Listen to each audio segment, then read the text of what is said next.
We talked about it here in this office last time. It's like it all hinges on the resurrection. Yeah.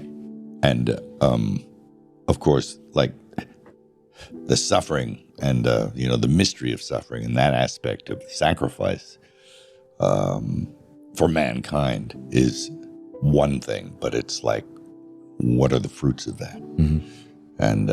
And this is a way bigger idea.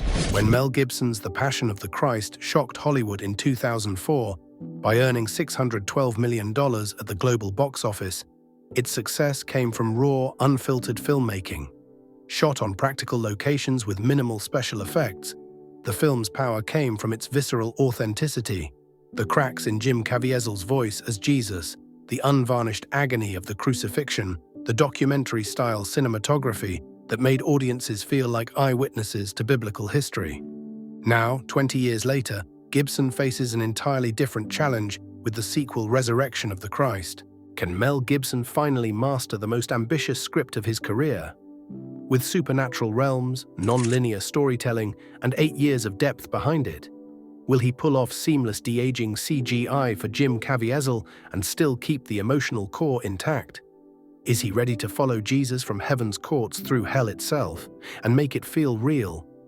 Buckle up, because what you are about to find out will amaze you. Just more complex, and you have to ask yourself the question, or there's a question that needs to be asked and hopefully answered. To maintain continuity with the original film, his team must use cutting-edge de-aging technology to transform the now 55-year-old Caviezel back into his 36-year-old self from 2004. This isn't just about removing wrinkles. It requires frame-by-frame recreation of Caviezel's original facial structure, skin texture, and even vocal tone to match the first film's performance. Early reports indicate the production has allocated over $40 million just for visual effects, with a specialized team working to digitally reconstruct not just Caviezel, but also key supporting actors like Maya Morgenstern as the Virgin Mary. The technological hurdles are only part of the challenge. The original film's impact came from its uncompromising physicality, real actors enduring real conditions to portray biblical events. By relying so heavily on digital recreation, Gibson risks losing that signature rawness that made Passion of the Christ so controversial and compelling. Adding to the pressure are shifting audience expectations. Where Passion of the Christ shocked viewers with its brutality, recent faith-based hits like The Chosen have found success through intimate character drama and emotional storytelling. Well, I was struck by lightning on the last shot of the movie. Wow. It's well known, I've talked about it before, but prior to that, it was shoulder dislocation. With Caviezel's controversial public statements since 2004 and Gibson's own polarizing reputation, Resurrection of the Christ must overcome not just technical obstacles, but cultural ones as well. Mel Gibson's Resurrection of the Christ faces an unprecedented visual effects challenge that could make or break the entire production. The film's creative team must accomplish what no biblical epic has ever attempted: digitally de-age an entire principal cast by 2 full decades, while maintaining absolute continuity with the gritty, naturalistic look of 2004's The Passion of the Christ. This isn't simply about removing wrinkles or grey hair. It requires a complete reconstruction of actors' facial structures, body types, and even vocal patterns to match their younger selves with forensic accuracy. For lead actor Jim Caviezel, the transformation is particularly daunting. Now 55 years old, Caviezel must be digitally regressed to his 36-year-old appearance from the original film. The physical differences are substantial. Caviezel's face has developed deeper forehead creases and more pronounced nasolabial folds from natural aging. His jawline has softened with time, and he carries about 25 pounds more muscle mass than during the original shoot. Perhaps most challenging are the changes to his eyes, the windows to Jesus' soul in the first film, which now sit deeper in their sockets with more hooded lids. The visual effects team, led by Oscar-winning VFX supervisor Robert Legato, The Jungle Book, The Lion King remake, is employing a multi-stage process to achieve this transformation. First, they've created a 3D facial model by scanning every frame of Caviezel's 2004 performance, mapping over 1,200 individual facial data points. This digital youth mask serves as the foundation, but the real innovation comes in the hybrid approach they've developed specifically for this project. On set, Caviezel performs wearing special makeup that approximates his younger skin texture, while tiny, nearly invisible facial markers track his expressions. Overhead, LED panels project dynamic lighting patterns that mimic the original film's naturalistic illumination. In post-production, AI algorithms compare each new performance against the 2004 reference material, making micro-adjustments to skin elasticity, pore size, and even the way light reflects off the cornea. The team has developed proprietary software they call ChronoSync that can analyze and replicate the exact way Caviezel's facial muscles moved 20 years ago. Supporting cast members present their own unique challenges. Maya Morgenstern, who played the Virgin Mary, has aged more dramatically. Her once smooth complexion now shows the natural weathering of a woman in her 60s. The VFX team must carefully preserve the raw emotion of her original performance while digitally recreating the youthful roundness of her cheeks and the smoothness of her brow. Even the background actors from the original film who are returning must undergo similar transformations, a process that accounts for nearly $12 million of the effects budget alone. The audio restoration is equally complex. Caviezel's voice has deepened significantly since 2004, developing a rougher texture from age and his intense physical training for other roles. Sound engineers are using spectral analysis to compare his current voice with the original recordings, creating a digital filter that can subtly raise his pitch and soften his timbre without making him sound artificially youthful. They've discovered that simply pitch shifting doesn't work. It loses the emotional resonance of his performance. Instead, they're employing a neural network that can analyze and replicate the exact vocal patterns of his younger self. Perhaps most crucially, the effects must remain invisible.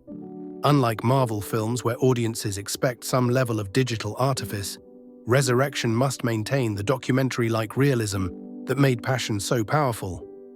Early test screenings revealed that even slightly off de-aging took viewers out of the experience. As one focus group participant noted, if Jesus suddenly looks like a video game character, the whole spiritual connection breaks. The production has built in an unprecedented 6-month buffer just for VFX refinement, knowing that getting these details wrong could undermine the entire film's emotional impact. With Gibson insisting on preserving the raw, unvarnished aesthetic of the original, the de-aging team faces what may be the most ambitious visual effects challenge in cinematic history. Not just making actors look younger, but resurrecting their exact appearances from 20 years past with perfect authenticity. The spiritual weight of the project only increases the pressure. After all, these aren't just characters they're recreating, but for many viewers, sacred figures burned into their memories from the original film. While the de-aging technology presents a monumental challenge, Resurrection of the Christ faces even greater narrative and cultural hurdles that could determine its success or failure. The fundamental obstacle lies in the story itself. Where the Passion of the Christ focused on the visceral, emotionally charged events leading to Jesus' crucifixion, the resurrection narrative offers less inherent dramatic tension. Gibson and his writers must find ways to maintain the intense emotional impact of the first film while transitioning to a story that's inherently more hopeful and spiritual in nature. Early script leaks reveal the creative team is attempting to solve this by expanding beyond the Gospels into apocryphal accounts of Jesus' post-resurrection appearances. One particularly ambitious sequence reportedly depicts the harrowing of hell, Christ's descent into the underworld to liberate souls, which would allow Gibson to maintain his signature brutal style while expanding the theological scope. However, this approach risks alienating Protestant viewers whose traditions don't emphasize this doctrine. The film also faces the challenge of following the Passion's unforgettable climax. The original film's final image of the resurrected Christ leaving the tomb was powerful precisely because it was brief and mysterious. Expanding this into a feature-length narrative requires inventing new cinematic language for depicting the divine that doesn't diminish the resurrection's power through over-explanation. Test screenings have shown audiences react poorly to both overly literal interpretations, a glowing, CGI-heavy Jesus, and overly abstract ones, metaphorical light shows. Market conditions have also shifted dramatically since 2004. Where Passion benefited from being the first major studio biblical film in decades, Resurrection enters a crowded faith-based marketplace dominated by The Chosen's character-driven approach. Modern Christian audiences, particularly younger viewers, have shown preference for intimate storytelling over graphic violence, as evidenced by the success of films like Jesus Revolution, 52 million box office, that emphasize community and hope. Perhaps most significantly, the cultural conversation around biblical films has evolved. Where Passion sparked debates about historical accuracy and anti-Semitism, today's discussions center on representation and inclusivity. Gibson's traditionalist Catholic vision now competes with more diverse interpretations of Scripture, from female-centered stories like Cabrini to global retellings like the Book of Clarence. The film must navigate these expectations while staying true to its predecessor's uncompromising vision. Adding to these creative challenges is the changed status of its lead actor. Jim Caviezel's recent embrace of QAnon-adjacent conspiracy theories has alienated portions of the potential audience, with some Christian leaders quietly expressing concerns about his ability to still represent Christ for mainstream viewers. Marketing materials will need to carefully balance honoring the original's legacy while appealing to new generations unfamiliar with or wary of Gibson and Caviezel's recent controversies.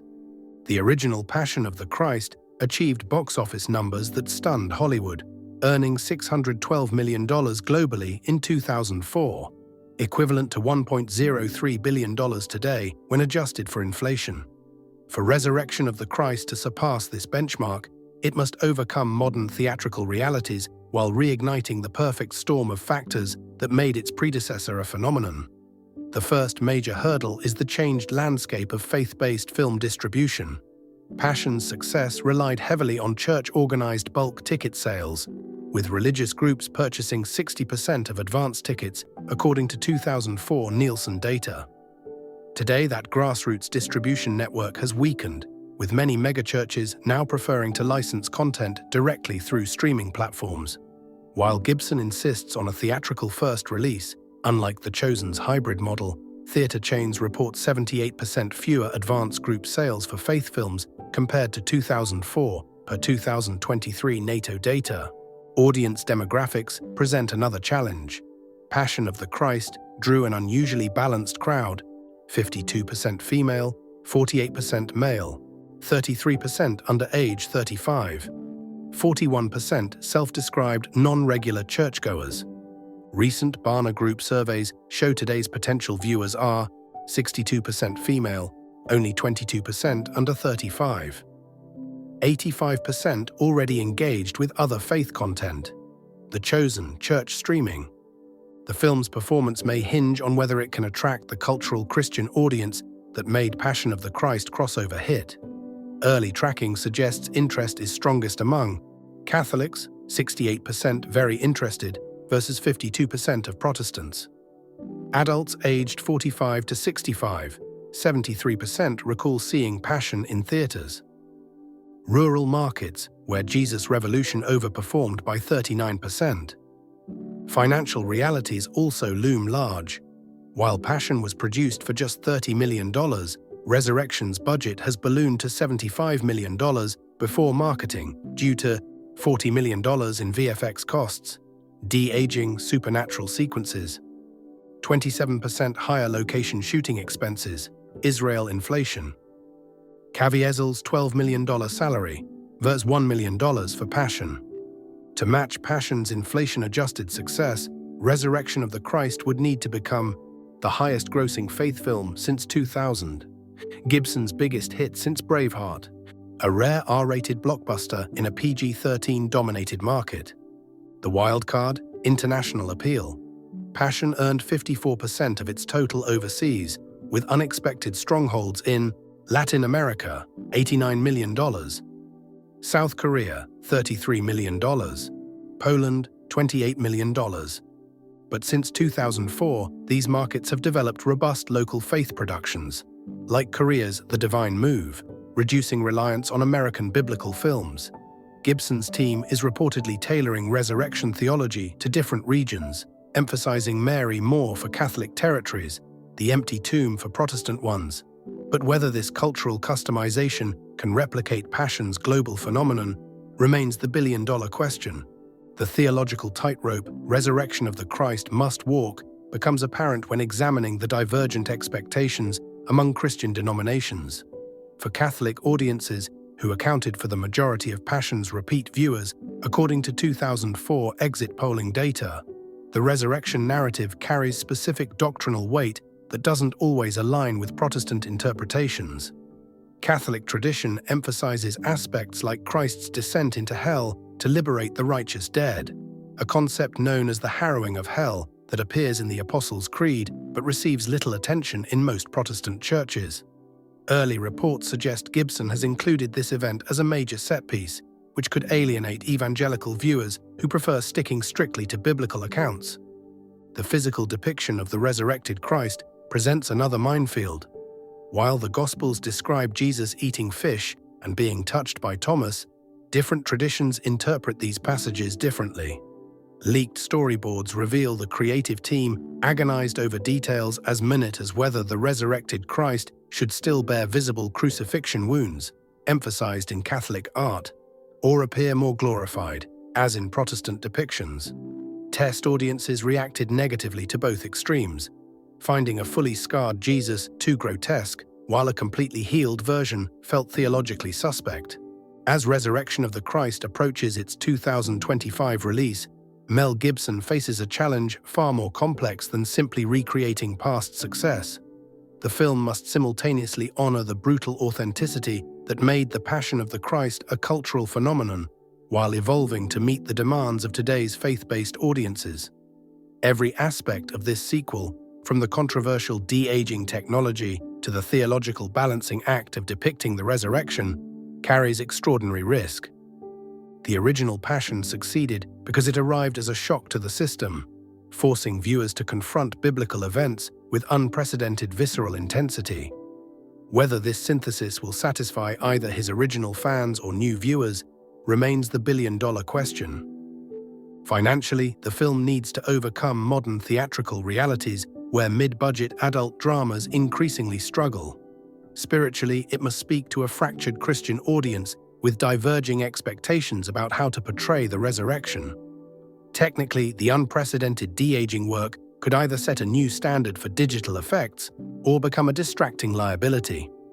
Ultimately, Resurrection of the Christ won't be judged solely as a sequel, but as a referendum on whether Gibson's uncompromising vision still has a place in today's cinematic landscape. Its success or failure may determine if Hollywood continues investing in big-budget biblical epics, or if the age of the Passion has truly passed. Please remember to like, share, and subscribe to the channel for more mind-blowing videos.